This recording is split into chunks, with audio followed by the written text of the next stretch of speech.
Assalamualaikum warahmatullahi wabarakatuh. Perkenalkan, nama saya Muhammad Fahrul Algani dengan NIM 19021185.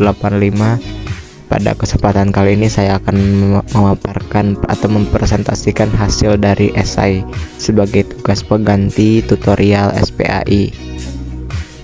Baik, langsung saja kepada pembahasan. Kriteria orang munafik dalam hadis riwayat Bukhari dan Muslim.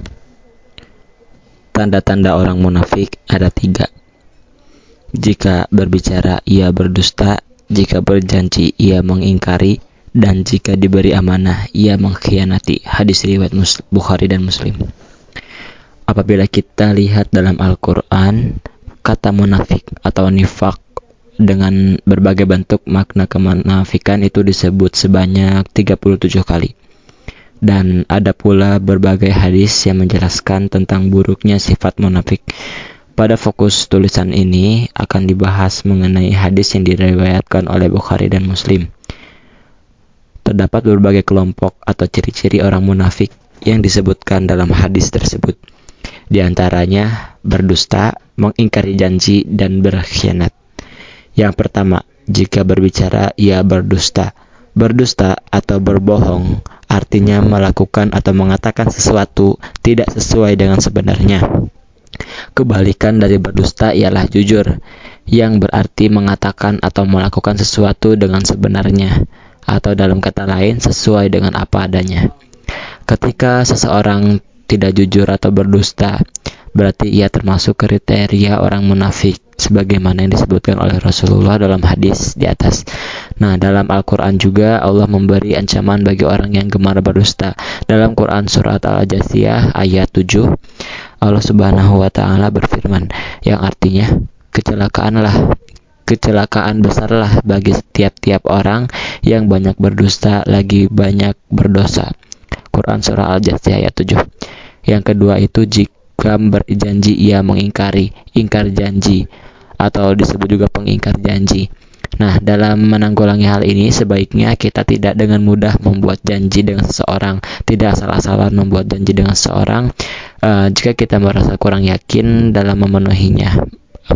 Dalam Al-Quran surah An-Nahl ayat 91 Allah Ta'ala berfirman, yang artinya, dan tepatilah janji dengan Allah apabila kamu berjanji, dan janganlah kamu melanggar sumpah setelah diikrarkan, sedang kamu telah menjadikan Allah sebagai saksimu terhadap sumpah itu. Sesungguhnya Allah mengetahui apa yang kamu perbuat. Quran surah An-Nahl ayat 91. Pada ayat tersebut kita tahu bahwasannya ketika kita membuat janji itu jangan diingkari, sebab Allah itu Maha mengetahui apa yang kita perbuat. Dan yang terakhir, jika diberi amanah ia mengkhianati. Orang yang berkhianat itu merupakan sifat yang buruk. Ketika kita mendapatkan amanah, maka wajib hukumnya kita memenuhi dan atau menjaga amanah tersebut. Allah tidak menyukai orang yang berbuat khianat, sebagaimana Allah Subhanahu wa taala berfirman yang artinya, wahai orang-orang yang beriman, janganlah kamu mengkhianati Allah dan Rasul, dan juga janganlah kamu mengkhianati amanat yang dipercayakan kepadamu, sedang kamu mengetahui. Quran surah Al-Anfal ayat 27. Dalam Quran surah An-Nisa ayat 145 bahwasannya orang munafik akan ditempatkan di neraka yang paling bawah.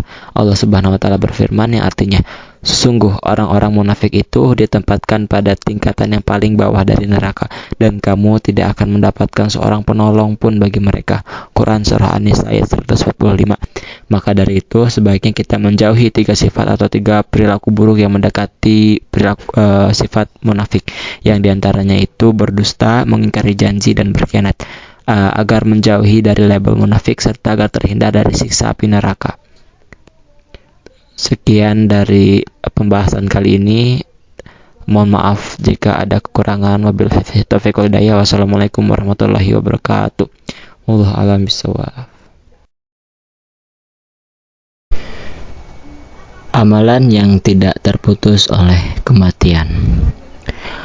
Dari Abu Hurairah radhiyallahu anhu, Rasulullah sallallahu alaihi wasallam bersabda, jika manusia itu meninggalkan dunia, maka terputus amalnya kecuali 3 hal: sedekah jariyah, ilmu yang bermanfaat, atau anak yang saleh yang mendoakannya. Hadis riwayat Al-Bukhari, Muslim, Abu Dawud, At-Tirmidzi, dan An-Nasai.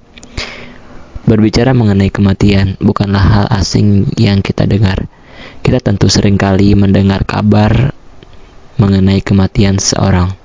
Dalam Al-Quran disebutkan dalam Quran surah Al-Jumu'ah ayat 8 mengenai kematian yang artinya, katakanlah sesungguhnya kematian yang kamu lari daripadanya, ia pasti menemui kamu. Kemudian kamu akan dikembalikan kepada Allah yang mengetahui yang gaib dan yang nyata. Lalu dia beritakan kepadamu apa yang telah kamu kerjakan. Quran surah Al-Jumu'ah ayat 8. Dalam ayat Al-Quran di atas menyatakan bahwa setiap makhluk hidup akan merasakan mati.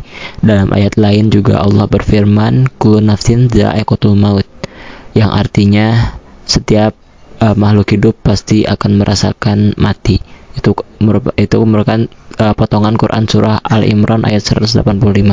Dengan demikian jelas bahwasannya seluruh makhluk hidup yang ada di dunia ini pasti akan merasakan mati, dan hanya kepadanya lah semua akan dikembalikan. Kembali pada keterangan hadis di atas yang 3 amalan tidak terputus tadi, bahwasanya Rasulullah mengingatkan kita terdapat 3 amalan yang tidak akan terputus meskipun orang tersebut telah meninggal dunia, yang diantaranya adalah sedekah jariyah, ilmu yang bermanfaat, atau anak yang soleh yang mendoakannya. Pertama, sedekah jariyah.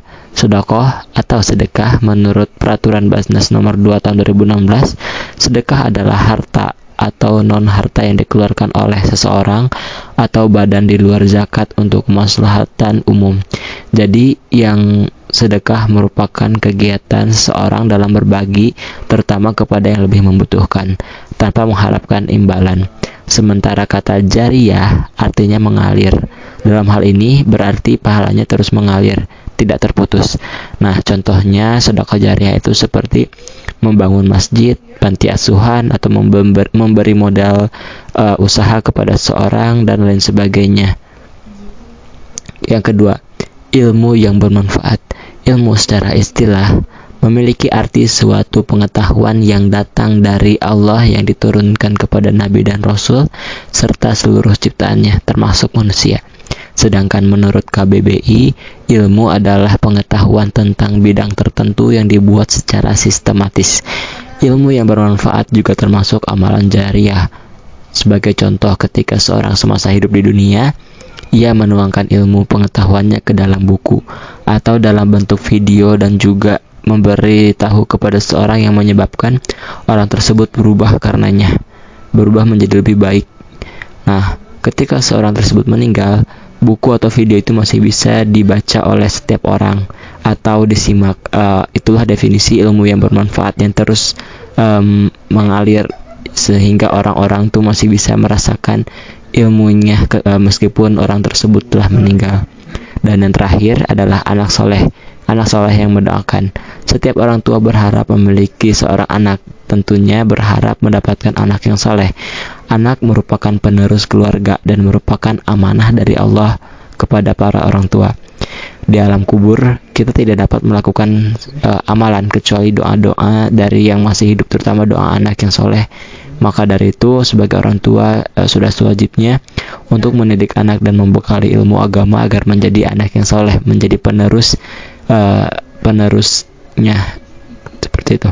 Itulah 3 amalan yang apabila kita kerjakan akan terus mengalir pahala dari Allah meskipun kita telah meninggal dunia. Semoga kita termasuk orang-orang yang dapat melakukan ketiga amalan tersebut: bekerja agar bersedekah, belajar agar dapat membagi ilmu, mendidik anak agar menjadi anak yang soleh dan menjadi generasi penerus bangsa. Sekian, wabillahi taufiq wal hidayah. Wassalamualaikum warahmatullahi wabarakatuh. Wallahu a'lam bishawab. Menjadi orang yang beruntung, bahagia, dan sukses berdasarkan Quran surah Al-Mu'minun. Allah Ta'ala berfirman, amat sangat beruntung, bahagia, sukses orang yang khusyuk dalam salatnya, dan orang yang berjuang dengan sungguh-sungguh menahan diri dari perbuatan dan perkataan sia-sia. Quran surah Al-Mu'minun ayat 1-3. Setiap orang tentu ingin menjadi orang sukses, bahagia, dan beruntung. Berdasarkan ayat di atas, barang siapa yang melakukan sholat secara khusyuk serta menahan diri dari perbuatan dan perkataan sia-sia, maka orang tersebut sesuai dengan apa yang disebutkan, yakni menjadi orang yang sukses, bahagia, dan beruntung. Pertama adalah khusyuk dalam sholat. Khusyuk dalam sholat memanglah berpengaruh dalam kehidupan sehari-hari. Pengertian sholat itu dalam segi bahasa artinya berdoa atau meminta, sedangkan istilah sholat itu diartikan sebagai bentuk peribadatan kepada Allah dengan ucapan dan gerakan tertentu yang diawali dengan takbir dan diakhiri dengan salam. Sementara yang dimaksud dengan khusyuk ini dalam menurut Muhammad Hasbi Al-Siddiqi, yakni khusyuk itu merupakan khusyuk adalah mereka yang melakukan sholat yang anggota tubuhnya itu tenang dan jiwanya menghadirkan hati kepada Allah. Dengan sholat yang khusyuk akan melahirkan sikap mental yang positif dalam diri orang yang sholat khusyuk itu akan menimbulkan sikap mental yang positif yang pada akhirnya tercipta amar ma'ruf nahi munkar. Nah, yang kedua ini adalah perbuatan yang sia-sia. Jika kita lihat dalam hadis Abu Hurairah radhiyallahu anhu dari Nabi Shallallahu Alaihi Wasallam, beliau bersabda, di antara kebaikan Islam seseorang adalah meninggalkan hal yang bermanfaat. Hadis riwayat At-Tirmidzi nomor 2317, Ibnu Majah nomor 397, Al-Syeikh Al-Albani mengatakan bahwa hadis ini sahih. Berdasarkan hadis tersebut, tanda baik seorang muslim itu meninggalkan perbuatan yang sia-sia, perbuatan yang dapat menimbulkan dosa, dan sebaiknya kita meninggalkan perbuatan yang menimbulkan dosa dan mengisinya dengan perbuatan yang lebih bermanfaat, perbuatan yang dapat menimbulkan pahala. Terakhir, yakni perkataan yang sia-sia. Lisan atau perkataan merupakan salah satu nikmat Allah yang diturunkan kepada manusia, supaya lisan yang dimiliki seorang itu dapat bermakna, bernilai ibadah. Maka Allah Subhanahu wa taala memberitahukan kepada umat manusia untuk berkata baik dan menghindari perkataan buruk. Ya, sebagaimana Allah berfirman yang artinya, dan katakanlah kepada hamba-hambaku, hendaklah mereka mengucapkan perkataan yang lebih baik atau benar. Sesungguhnya syaitan itu menimbulkan perselisihan di antara mereka. Sesungguhnya syaitan itu adalah musuh yang nyata bagi manusia. Quran surah 17 ayat 53. Membiasakan perkataan baik atau berdiam diri dari perkataan buruk itu merupakan sifat mukmin sejati. Maka berdasarkan Quran surah Al-Mu'minun ayat 1-3 di atas, sebaiknya seorang dapat menjaga lisannya dengan menghindari perkataan yang sia-sia. Seorang tidak akan mendapatkan masalah dengan orang lain ketika orang tersebut dapat menjaga lisan atau tidak menzalimi seorang dengan lisannya. Orang yang sukses tentu ia telah berjuang dan berusaha dengan tidak menyia-nyiakan waktu. Dan bagi orang yang selalu melaksanakan ibadah sholat secara khusyuk akan melahirkan sikap mental positif dalam diri yang pesolat, yang pada akhirnya tercipta amar ma'ruf nahi munkar.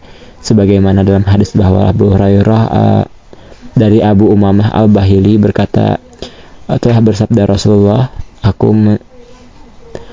menjamin sebuah rumah di surga bagian bawah bagi siapa yang meninggalkan perdebatan sekalipun dia benar, dan menjamin sebuah surga di bagian tengah bagi siapa yang meninggalkan kebohongan sekalipun sedang bergurau, dan menjamin sebuah rumah di surga bagian atasnya bagi siapa yang mulia akhlaknya. Hadis riwayat Abu Dawud nomor 4800 dan dinilai hasan oleh Syekh Al-Albani dalam Sahih Al-Jami' nomor 1464. Dalam hal ini, ketika seorang telah meninggal dan baginya itu dijamin sebuah surga, tentu orang tersebut menjadi orang yang beruntung, sukses, dan bahagia. Maka dari itu sebaiknya kita bisa menjaga lisan, perbuatan, serta dapat khusyuk dalam salat. Sekian dari pembahasan kali ini. Mohon maaf jika ada kekurangan. Wabillahi taufiq wal hidayah. Wassalamualaikum warahmatullahi wabarakatuh.